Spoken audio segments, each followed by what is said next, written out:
Hello, क्या हाल भाई। मैं नवीन कुमार, सभी को राम राम, जय महाकाल भाई। और आज हम करेंगे क्लास एक हरियाणा जीके की। हरियाणा की दरगाह, हरियाणा में कौन सी दरगाह कहाँ पे है, ये पूछा जाता है। एक नंबर का क्वेश्चन आएगा तुम्हारा सीईटी और एच टेट में। ठीक है, तो मैंने पहले ही बता था सीईटी भी आपका मई में होने वाला है। ठीक है, अब ज़्यादा देर न करते हुए अखंड ज्योत प्रज्वलित कर लेते हैं। ठीक है, और जल्दी जल्दी और हर रोज पढ़ लिया करो मित्रों, तो तुम्हारा बेड़ा पार हो जाएगा, यानी तुम्हारी अखंड ज्योत प्रज्वलित हो जाएगी। ठीक है, जैसे हरियाणा की दरगाहें। ठीक है, दरगाहें अब ये है हमारी 13 14 या 10 5 जो भी है वो मैं करा देता हूँ। देखो, इससे पहले मैं एक बात बताना चाहता हूँ। जैसे आपने दरगाहें सुनी होगी, कब्रिस्तान या कब्र सुनी होगी और मकबरा सुना होगा, तो है तो तीनों पर्यायवाची लगा लो या सेम टू सेम लगा लो। ठीक है, तो इसका थोड़ा थोड़ा बेसिक अलग अलग है इसका कॉन्सेप्ट, यानी अर्थ मैं बता देता हूँ एक बार जल्दी भी। जैसे कब्र होती है तुम्हारी, कब्र, कब्र। ठीक है, ये कब्र क्या होती है, जैसे हिंदू धर्म में तो क्या करते हैं हमारे, जलाते हैं अग्नि में। और मुस्लिम में क्या करते हैं, दफनाते हैं। जैसे ईसाई धर्म में भी दफनाते हैं वो ताबूत में। तो इस तरह से तो कब्र में जो सामान्य जो मुस्लिम होता है, उसको उस स्थान पर कब्रिस्तान में दफनाते हैं भाई। ठीक है, तो उसको कब्र बोलते हैं सामान्य मुस्लिम को। और उसके ऊपर लिख देंगे इसका नाम ये था, इसका जन्म ये अब कब हुआ था और उसकी मृत्यु कब हुई थी, तो ये कब्र होगी तुम्हारी, ये कब्रिस्तान में। ठीक है, जैसे एशिया का और भारत का सबसे बड़ा कब्रिस्तान तुम्हारा आगरा में है ना, ये पचकुइया है ना, कोई आगरा में, आगरा में पचकुइया कोई जगह है, पचकुइया कुइया कब्रिस्तान है, ये आगरा में सबसे बड़ा है ये वैसे। ठीक है, याद रखना नहीं, वैसे बता रहा हूँ जनरल नॉलेज के लिए कि मान लो थोड़ा इंटरेस्ट बन जाए आपका। और वहीं जीके या वहीं सब्जेक्ट आसान याद होता है जब हमें उसमें इंटरेस्ट बन जाता है। तो कब्र में क्या होता है, सामान्य जो मुस्लिम होता है उसको दफनाते हैं, नाम नूम लिख दिया, डेट लिख दी, डेट ऑफ बर्थ और डेट ऑफ एग्जिट, एग्जिट का मतलब चले आगा वो, तो ये लिखते हैं। एक होती है दरगाह तुम्हारी, दरगाह।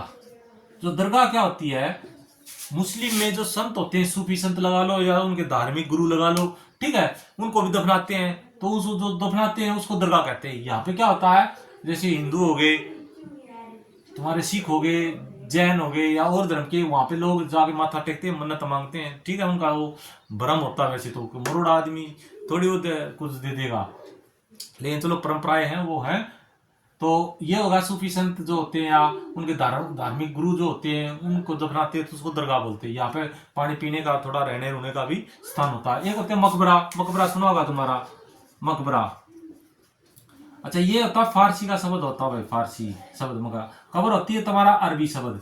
ठीक है ना, ये इसलिए बता रहा हूँ कि कई बार हिंदी व्याकरण में पूछ लेंगे कि जैसे चाय है वो कौन सा शब्द है, तो चीनी शब्द है ना, इस तरह से जो भी है, या ताबूत या गोली, ऐसे वो तत्संतत भाव और देश विदेश वो उसमें है, छोड़ो उसमें। तो कब्र अरबी भाषा का, दरगाह तुम्हारा फारसी भाषा का। अब मकबरा क्या होता है, मुस्लिम में, तीनों मुस्लिम में होगा भाई ये। मुस्लिम में जो राजशाही या शाही जो आदमी होते हैं या जो राजनीतिक आदमी होते हैं, उनको जब दफनाते हैं तो वहां पे मकबरा बोलते हैं, उसको बिल्डिंग बना देते हैं थोड़ा ऊंचा, जैसे ताजमहल है, ताजमहल एक मकबरा है। ठीक है ना, तो इस तरह से ये मकबरा होगा तुम्हारा। ठीक है, इसमें राजशाही या राजनीतिक आदमी को दफनाया जाता है। इसमें जो वहाँ मुस्लिम के सूफी संत हो गए तुम्हारे, ठीक है ना, जो धार्मिक गुरु होते हैं उनको दफनाया जाता है। कब्र में किसको दफनाया जाता है, तुम्हारे सामान्य व्यक्ति को। आगे सुनना है, ज्यादा इंपॉर्टेंट नहीं है कि इसी करंट इसी को याद करने लग जाओ, ये कॉमन सेंस के लिए बताइए। अब देखो, अब मैन जो खोआ है वो अब आएगा, दरगाह पूछेगा कहाँ पे है, बस इतना ही है तुम्हारा। ठीक है, क्योंकि ज्यादा हमने इतिहासकार बनना नहीं कि कब इसका निर्माण हुआ था, कब क्या हुआ था। ठीक है, हमारा मकसद है भाई कि पेपर में आ जाए, हम टिक करावा, मेरिट में आ जाओ, नौकरी लग जाओ, सीधी सी बात है बस। अब देखो, दरगाह एक तो है तुम्हारी, पूछेगा क्वेश्चन आएगा कि जिंदा पीर की दरगाह, दरगाह कहाँ पे है, जिंदा पीर बताओ। तो जिंदा पीर की तुम्हारी है पानीपत में भाई, सबसे ज्यादा पानीपत में है तुम्हारी, पानीपत में। ठीक है ना, क्योंकि एक बार आता तुम्हारा, पहले सीट ही नहीं होता था, पहले अलग अलग डिपार्टमेंट के लिए अलग पेपर होते, तो उसमें आता कौन सा पुल हरियाणा सबसे लंबा है, तो ये पानीपत वाला है ना, तो टोल से पहले होता है। क्वेश्चन आया हुआ है एक बार, चेक भी कर लेना। चलो, आप तो हम दरगाह कर रहे हैं, तो जिंदा पीर कहाँ पे था, पानीपत में। इसका मतलब कैसे याद रखोगे, तो पानीपत वाले ने जिंदा पीर को ही दफना दिया था, तो इसका मतलब जिंदा पीर की मजार पानीपत में। दूसरी मजार है यहाँ पर शेख, इसमें पानीपत में है तुम्हारी, शेख अली शाह, शेख अली शाह कलंदर, कलंदर की दरगाह, यही पानीपत में है भाई, ठीक है ना। पानीपत में लिखना नहीं, सॉरी ये लिखने की जरूरत नहीं है, पानीपत में ही है। अभी चार ही, इसमें चारों बता देता हूँ, होगा। फिर आएगा गोस अली शाह की मजार,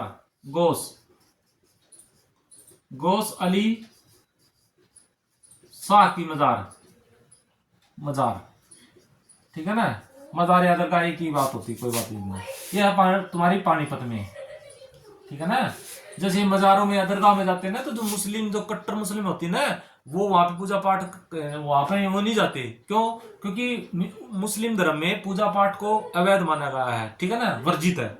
तो लेकिन हमारे कीड़ा है, खासकर हिंदुओं को, कि वो जाते हैं। चलो वो तो पर्सनल मेरी फीलिंग बता रहा हूँ भाई मैं, तो लेकिन आपको तो हरियाणा जीके में करना है, तो ये आपको करना पड़ेगा, ठीक है। तो ये तीन होगी। फिर एक शेख अनामुल्ला की मजार, शेख अनामुल्ला की मजार, ठीक है, ये पानीपत में है। तो चार तुम्हारी मजार या दरगाह होगी तुम्हारी पानीपत में। जिंदा पीर पानीपत में, शेख अली शाह कलंदर की मजार दरगाह पानीपत में, गोस अली शाह की मजार या दरगाह पानीपत में, शेख अन्नामुल्ला की मजार पानीपत में, चार होगी। अब देखो एक है करनाल में भाई, पानीपत से आगे चलो थोड़ा, करनाल, ठीक है। ये नोट कर लेना भाई, इसको एक 100% आएगी तुम्हें तुम्हारे पेपर में। एक करनाल में पुक्का, पुक्का पुक्का फूल की मजार, ठीक है। ये कहां पे तुम्हारी? करनाल में है भाई। करनाल में कर्ण का टीला भी था ना, कर्ण का टीला लगा लो या कर्ण का महल लगा लो, ठीक है। ये करनाल में पड़ता तुम्हारा। यहाँ पे एक पशुओं का भी है ना, एक और दूध का भी है, चलो उसमें बाद में बताएंगे उसमें। फिर एक अम्बाड़ा में भी पड़ता है, यह है पीर नोगजा, पीर नोगजा की दरगाह क्या था भाई? ये अम्बाड़ा में पड़ती है, कुछ नहीं है भाई। ये NH44 पे पड़ती है भाई, पहली बात तो ये है, ठीक है। तो यहाँ पे क्या था, अम्बाड़ा में 9 गज का कोई मुस्लिम सूफी संत था या संत था, उनका जो भी है, ठीक है, जो पीर बाबा है वो था 9 गज का, इसलिए इसको नोगजा पीर की मजार कहा जाता। अम्बाड़ा में है, ज्यादा पूछे थे नेशनल हाईवे 44 पे यानी 44 पे पड़ता है, सीधी सी बात है, ठीक है। अब ये मत याद कर लेना 9 गजा था फलाना था, ऐसा कुछ नहीं पूछेगा, यानी 9 गज का था इसलिए इसको 9 गजा दरगाह कहा जाता है। अम्बाड़ा में ये नेशनल 44 पे आ गया तुमने, क्योंकि देखो एक क्वेश्चन दूसरे क्वेश्चन से जुड़ा होता है। मैंने यहाँ पे नेशनल 44 बता दिया आपको, अम्बाड़ा में इसमें है। वहां पे क्वेश्चन दे देगा कौन सा नेशनल हाईवे अम्बाड़ा से गुजरता है, तो देखो इसी क्वेश्चन से तुम्हें याद आ जाएगा, हाँ 44 भी पड़ता है, ठीक है ना। इस तरह से कनेक्ट होते हैं। एक कैथल है तुम्हारा भाई, कैथल में मजार है या दरगाह है, उसका लिखो बाबा शाह कमाल की मजार, बाबा शाह कमाल की मजार, ये कैथल में है भाई, ठीक है ना। इसको कैथल को कपिल स्थली भी कहा जाता है, हनुमान की जन्म स्थली भी कहा जाता है, छोटी काशी भी कहा जाता है, वो दूसरे उसमें बताएंगे। तो यहाँ पे आप दरगाह कर रहे थे, बाबा शाह कमाल की मजार का, ये बाबा शाह कमाल की मजार कहाँ पे? कैथल में। एक सोनीपत में भाई, दो, एक वैसे मैंने करा दिया आपकी, वो सोनीपत में दोनों करा रखी है, लेकिन इसमें देख लो पीर जमाल की मजार है, पीर जमाल की मजार, ठीक है, सोनीपत में है हमारे, सोनीपत में। एक है मामा भांजा की दरगाह, मामा भांजा मैंने करा था ना, कल वीडियो कराई थी जो, मामा भांजा, इनके नाम भी बताए थे मैंने, की दरगाह कहां पे है तुम्हारी? सोनीपत में। कर लोगे? सोनीपत में भाई, ठीक है। अगला सिरसा, ख्वाजा पीर की दरगाह, सिरसा में है ख्वाजा पीर की दरगाह, ठीक है। ख्वाजा पीर की दरगाह कहां पे है? सिरसा में भाई, सिरसा में, ठीक है ना। गोपालकांडा है जहां का, सिरसा में, ठीक है। और सिरसा में तुम्हारा राम रहीम का डेरा भी है ना, MSG जो बोलते हो। फिर एक चरखी दादरी में है भाई, पीर मुबारक शाह की दरगाह, पीर मुबारक शाह की दरगाह, ये चरखी दादरी में है, चरखी दादरी, ठीक है ना। देखो चरखी दादरी इकट्ठा शहर नहीं भाई, चरखी तो गांव है और दादरी का क्या तुम्हारा शहर है या डिस्ट्रिक्ट है, तो दादरी, तो चरखी दादरी से पहले पड़ता है। जब भिवानी से जाओगे तो पहले चरखी गांव आएगा थोड़ा अंदर घुस के, तो और आगे दादरी है, तो जिला भी बना दिया ना दादरी भिवानी से अलग करके। तो चरखी दादरी में है पीर मुबारक शाह की दरगाह। ठीक ना, दादर से बना है ये सब। दादर का होता है मेंढक। चलो वो जब इसमें डिस्ट्रिक्ट वाइज करें तब पूरा बताएंगे, अभी तो हम दरगाह ही करें। तो पीर मुबारक शाह की दरगाह चरखी दादरे में तुम्हारी भाई।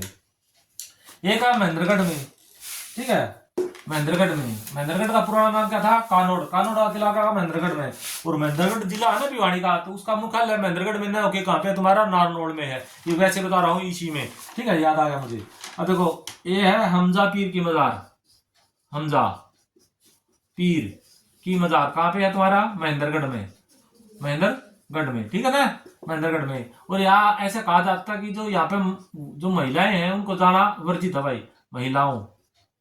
महिलाओं के लिए वर्जित है ये, ठीक है ना। यहाँ पे महिलाएं नहीं जा सकती इस दरगाह में भाई, ऐसी मान्यता है, जाती भी नहीं, ठीक है। अब एक हिसार में चार कुतुब दरगाह, ये मैन तो हासी में पड़ती है भाई, ठीक है। चार कुतुब दरगाह है, ठीक है। ये कहाँ पड़ती है? हासी में, क्योंकि हासी पड़ता है तुम्हारा हिसार में भाई, ठीक है ना। हिसार जिले में हासी पड़ता है तुम्हारा। यहाँ पर मैंने बताया था ना, राजधानी भी थी जॉर्ज थॉमस की। और हासी में एक किला भी था, पृथ्वीराज चौहान ने बनवाया था। और उस किले को तलवारों का किला भी कहा जाता है। चलो वो मैंने करा दिया है, तो नोट कर लेना, ठीक है। एक है फिर आपके फरीदाबाद में रतननाथ पीर रतननाथ दरगाह, ठीक है। ये कहाँ पे है? फरीदाबाद में, ठीक है ना। रतन वैसे तो हिंदू नाम टाइप हो रहा है, तो पीर रतननाथ की दरगाह कहाँ पे? तुम्हारी फरीदाबाद में। लास्ट है फतेहाबाद में, ये है संत मीर शाह की मजार। ये है फतेहाबाद में भाई। आगे सुन, इतनी तुम्हारी दरगाह थी भाई। और जल्दी जल्दी इनको रिवाइज कर लो। और ये पहला सीईटी होने के बाद फिर मेन सीईटी आएगा, फॉर्म निकलेंगे, उसमें 10 गुना बुलाएंगे, उसमें फिर एग्जाम होगा हमारा। वो पास होते ही सीओडी के लिए इंटरव्यू तो है नहीं, तुम्हारा लग जाओगे। जो बी ग्रेड की जैसे पीजीटी है स्टेट में, उसमें इंटरव्यू है, ठीक है ना। उसमें तो फिर डिस्क्रिप्टिव भी होगा, उसमें 3-4 पोर्शन होते हैं ना। स्टेट होता है, फिर तो स्टेट के बाद स्क्रीनिंग होगा, स्क्रीनिंग के बाद डिस्क्रिप्टिव होगा, डिस्क्रिप्टिव के बाद इंटरव्यू हो गया। यानी उसमें 4 पड़ाव होते हैं पीजीटी में। टीजीटी में सिर्फ तुम्हारे 2 ही होते हैं भाई, स्टेट होता है, स्क्रीनिंग होती है, जिसको रिटर्न स्क्रीनिंग मतलब स्टेट ही तरह आएगा तुम्हारा, ठीक है। अब चलो छोड़ो, अब तो ये तुम्हारी होगी दरगाह, बस कर लो इसको 4-5 बार हर रोज रिवाइज करोगे तो ऑटोमेटिक याद हो जाएगी। तो तुम्हें पता, हाँ जिंदा गाड़ दिया था, कहाँ? पानीपत में गाड़ दिया था।